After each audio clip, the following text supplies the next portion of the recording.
Tapi ya Sigi Wangko, selamat baku dapat di program acara Sumirita. Sahabat Mars, kali ini kita akan membahas topik tentang hubungan Tou Minahasa dengan Sang Halik dan alam semesta. Untuk membahas topik ini, kita ada bersama dengan narasumber kita, seorang budayawan Minahasa, sosok yang selama ini dikenal sebagai pejuang berbagai kepentingan masyarakat adat di Minahasa. Sosok yang kemudian diberi penghargaan oleh pemerintah sebagai penerima anugerah kebudayaan Indonesia. Tonas Rinto Tarore. Tapi ya Tonas? Tapi ya, Mer. Ya, Sigi Wangko Tonas.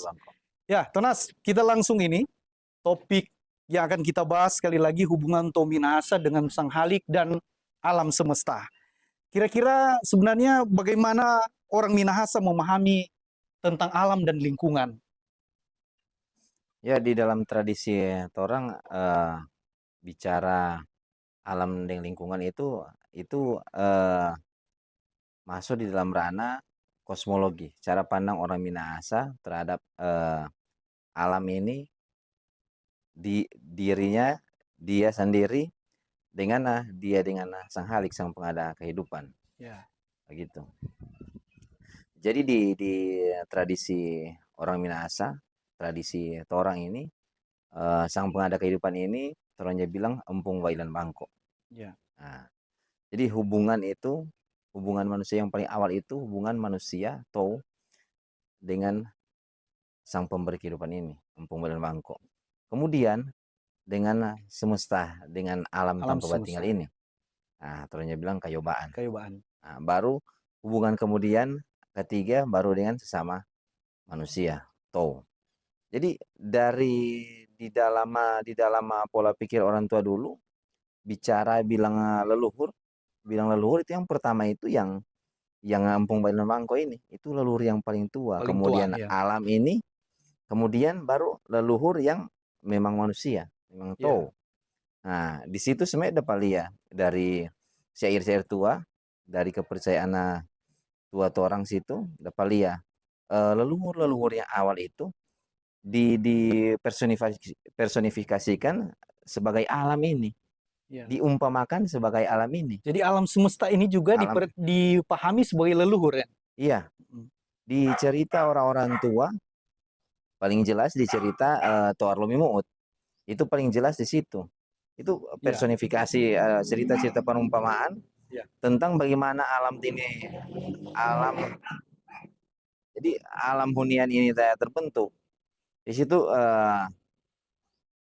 situ kelihatan di situ contoh ada cerita Toar Lomi Muut. Di cerita Toar Lomi Muut ini Toari ini diibaratkan matahari. Kemudian Lomi Muut diibaratkan tanah, bumi tempat berpijak ini. Jadi leluhur pertama orang Minahasa itu dipercaya, dipersonifikasikan seperti, itu diandaikan seperti matahari, dan kemudian tanah tempat kita berpijak. Iya. Itu syair itu dari upacara adat Marages. Upacara adat kurban persembahan.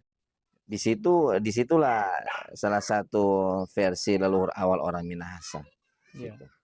Jadi bicara alam, bicara hubungan dengan alam ini ada di dua leluhur juga. Yang pertama Karema dan Lomi Muut. Karema dan Lomi Muut ini dipersonifikasikan sebagai bumi, ibu bumi. Ya, jadi Tonas kalau mau pertegas seberapa penting sebenarnya kita menjaga Tou, manusia menjaga hubungan dengan alam semesta itu.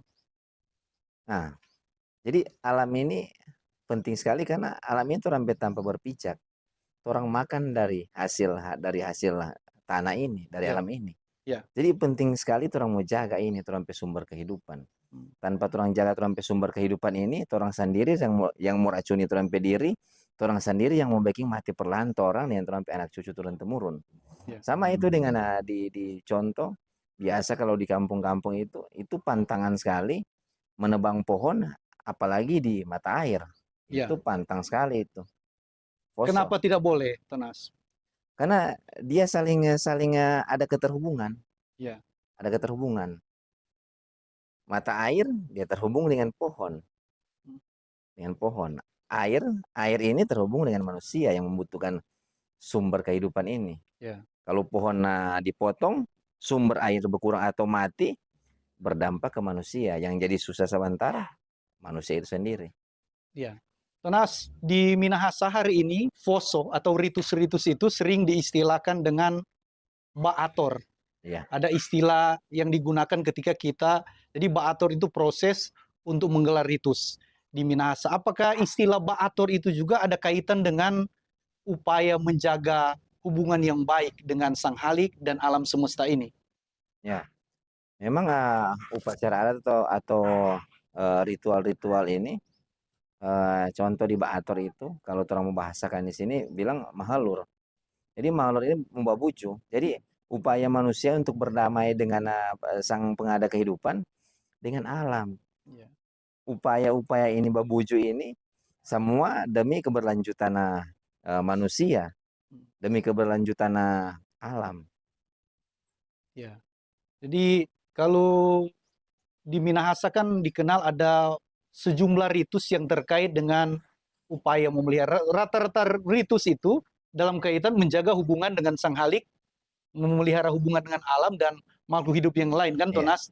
Kalau bisa berikan contoh kira-kira, Tonas, ritus-ritus apa yang memang secara tegas memberikan gambaran bahwa ritus itu, foso itu digelar memang dalam rangka untuk memelihara atau menjalin kembali hubungan yang baik dengan alam semesta dan Sang Halik.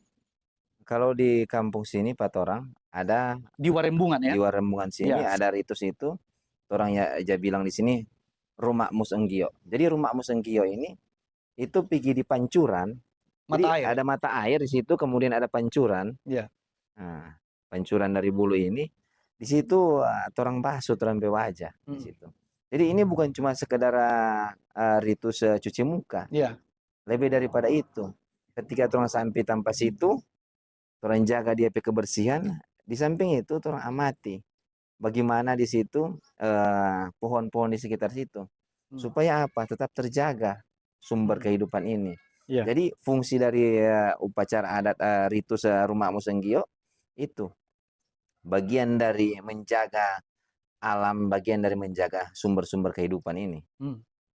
Ya, selain rumah Musenggio itu, kira-kira ada ritus lain kata Mas yang terkait dengan upaya menjaga alam, atau kan ada ritus semacam yang orang banyak pernah menyaksikan Tonaas memimpin sebuah ritus waktu itu dalam kaitan dengan COVID, dan kemudian publik diedukasi bahwa ritus ini digelar biasanya untuk menolak bala, DP bahasa di Indonesia pada umumnya, tapi untuk menjauhkan semua bencana, semua sakit penyakit, semua gangguan-gangguan yang mengancam kehidupan manusia termasuk bencana alam. Kalau tidak salah waktu itu Tonas memimpin ritus yang namanya Itutul Sumau. Apakah ritus itu juga memang terkait dengan upaya menjaga hubungan dengan alam semesta ini, Tonas? Ya, ritus itu memang terkait salah satu juga ritus yang memang terkait dekat dengan upaya orang menjaga alam ini. Di ritus itu Utul Sumap itu artinya menata kembali. Jadi menata kembali itu yang kita bilang tadi, menata kembali alam tempat berpijak ini, menata kembali eh, eh, alam babuju situ. Ya. Jadi di waktu orang pergi di tempat situ, orang tata ulang itu tampak. Di waktu situ di orang tata tampak, orang tata juga orang cara pandang bagaimana mau bersikap ke alam ini. Orang dengan siapapun yang ikut dengan orang di waktu upacara adat itu. Jadi upacara ini melibatkan banyak orang. Jadi di situ ada edukasi. Bagaimana upaya-upaya di samping dia ritus, juga edukasi bagaimana cara-cara untuk pelestarian alam. Ya, Tonas, apakah ada korelasi upaya kemudian penghilangan secara sistematis ritus-ritus di Minahasa, atau justru orang Minahasa yang mulai jauh dari tradisi dan meninggalkan ritus, itu ada korelasi dengan sikap manusia yang kemudian tidak menghargai lagi alam dan lingkungan? Kira-kira ada hubungan itu, Tonas? Iya pasti. Hmm. Itu ada hubungan. Kalau kalau di sini di Warmungan sini, contoh saja orang kalau arah ke kebun, itu jangankan bilang pohon besar, rumput saja boleh mau sembarang potong. Ya. Jangan sembarang potong itu. Ya.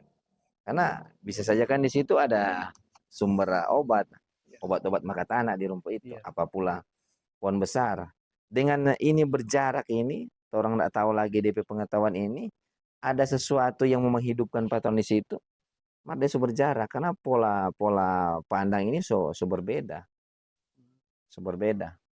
Jadi kehilangan pengetahuan, kehilangan ritus-ritus ini, kehilangan pengetahuan terkait dengan ritus ini, kehilangan nilai-nilai yang tersimpan dari ritus itu juga menjadi ancaman serius ya bagi kehancuran alam di tanah Torang hari ini. Kira-kira begitu ya, Iya, atau pasti paling itu. tidak ikut memberi kontribusi kemudian karena kehilangan pengetahuan, kehilangan kesadaran, akhirnya manusia di sekitar Torang yang harusnya menjaga lingkungan itu justru berkontribusi bagi penghancuran situs-situs yang ada di tanah Minahasa ya, Iya, termasuk penghancuran tanah, lingkungan, alam semesta yang ada di tanah Minahasa.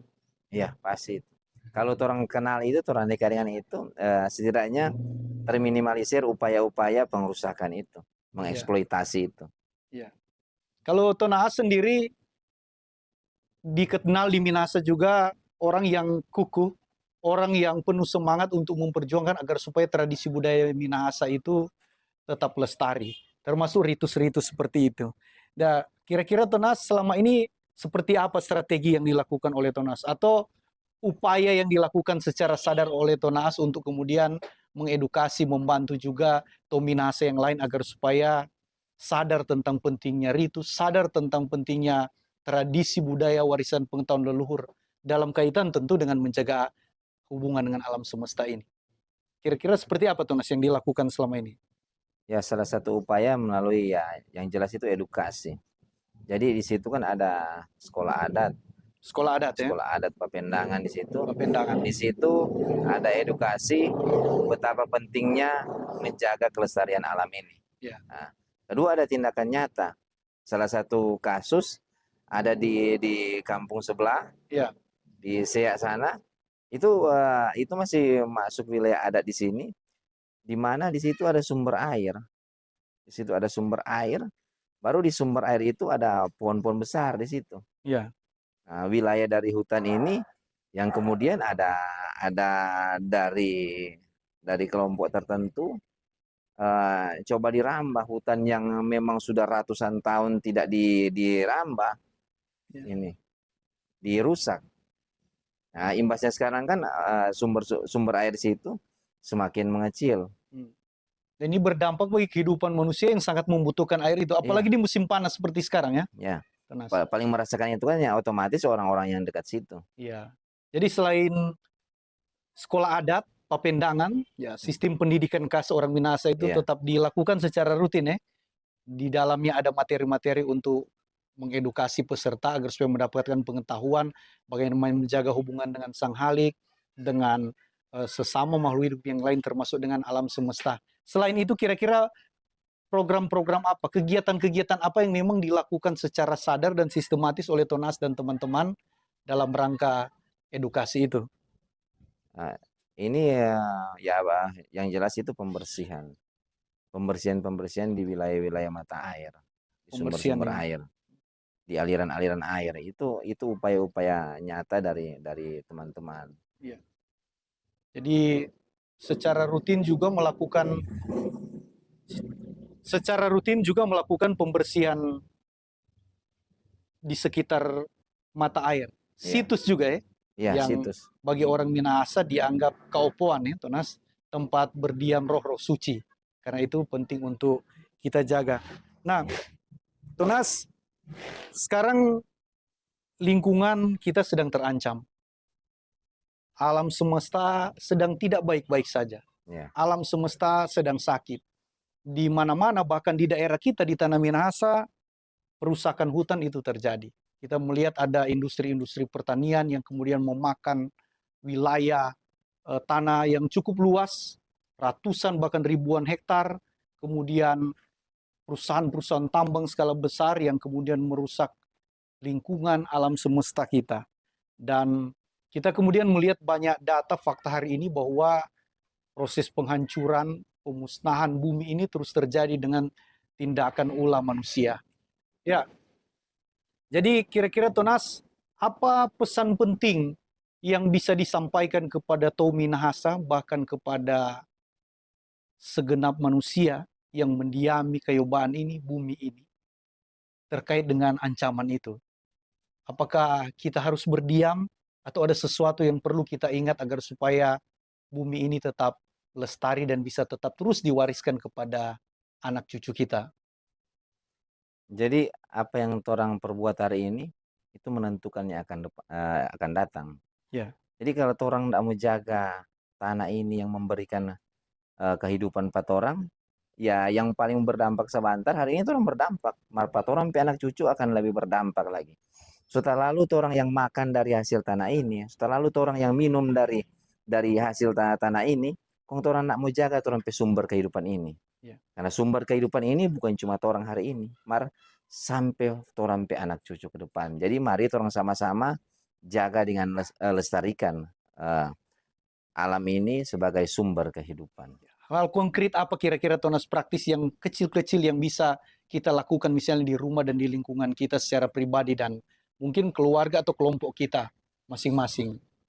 Ya kalau di keluarga dari rumah ya yang terutama sampah. Sampah. Itu paling penting, sampah.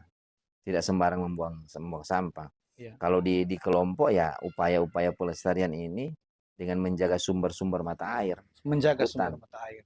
Nah, itu yang jadi kerja-kerja konkret ini. Baik, Tonas, percakapan ini singkat, tapi kita yakin ini akan sangat bermakna. Pesan singkat ini kalau kemudian bisa jadi bahan diskusi dengan teman-teman yang lain, ini tentu akan mencerahkan dan bisa memotivasi kita untuk melakukan sesuatu yang terbaik bagi Tau dan tanah adat kita Minahasa. Kita bisa melakukan sesuatu yang terbaik untuk lingkungan kita, demi kelestarian alam, dan demi keberlangsungan hidup di tanah kita. Demi mewariskan kehidupan yang baik bagi anak cucu kita ke depan. Terima kasih banyak Tuna Serinto sudah berbagi dengan kita di program acara Sumirita ini. Sampai baku dapat di waktu yang akan datang. Tetap semangat Tunas dalam kerja-kerja kemanusiaan, kerja-kerja perjuangan untuk menjaga Tau dan tanah adat Minahasa. Makasih banyak sekali lagi Tunas. Tabea Sigiwangko. Tau Minahasa, sampai di sini torang pe percakapan singkat dengan Tunas Rinto Tarore, budayawan kita, tokoh pejuang masyarakat adat kita. Semoga cerita ini akan memberi manfaat bagi kita, paling tidak menginspirasi dan memotivasi kita untuk melakukan yang terbaik bagi Tau dan tanah adat Minahasa yang kita cintai. Sampai baku dapa, tabea Sigiwangko. Sigiwangko.